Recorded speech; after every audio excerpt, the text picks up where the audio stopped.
Wrth i'r haf gyrraedd, mae llawer ohonoch chi'n mynd i chwilota yng nghefn y cwpwrdd am y botel Pimms, a dyna yw eich go-to diod ar gyfer y dyddiau poeth.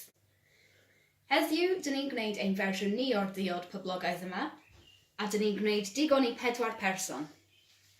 Dych chi angen 100 ml o Pimms neu ddiod tebyg, dyn ni'n defnyddio Austins o Aldi, Prosecco,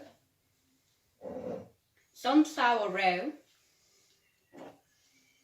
ffrwyth, dyn ni'n defnyddio mefus, mafon, cucumber, oren a leim. Llond llaw o ddail mintys, tua 50 ml o win sinsir, a 50 ml o godiol blodyn ysgawen.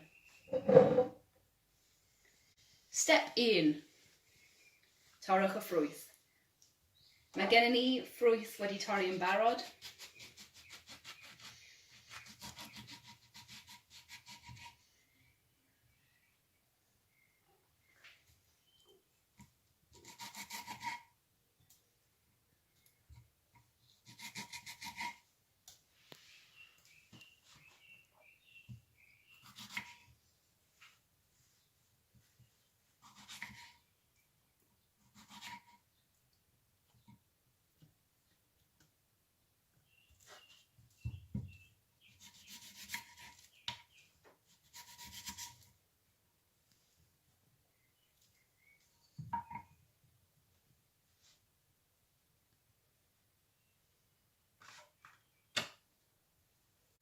Step 2.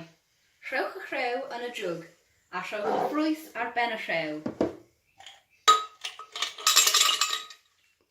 Mae'n bwysig i rhoi'r rhew a phopeth solid mewn gyntaf, felly does dim perygl i'r hylifau dasgu dros pob man.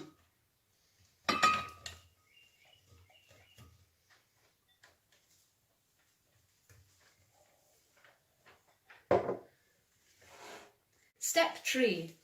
Mesurwch 50 ml o godiol blodyn ysgawen ac ei arswyll i'r drwg.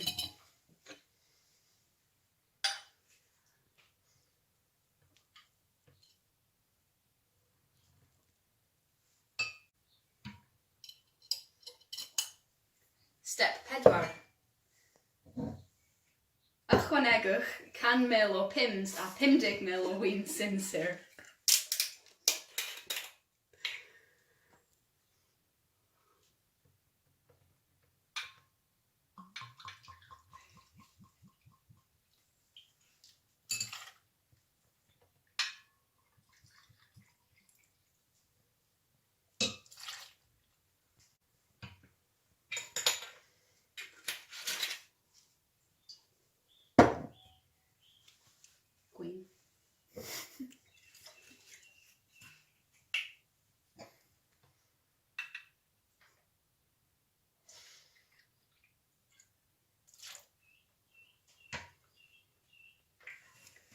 Step olaf, ychwanegwch y Prosecco a llenwch y drwg at y top.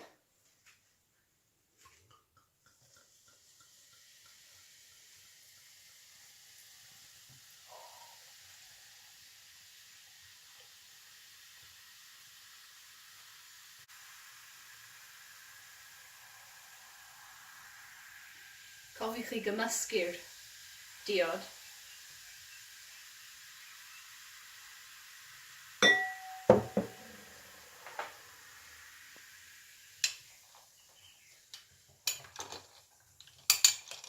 A dyna chi.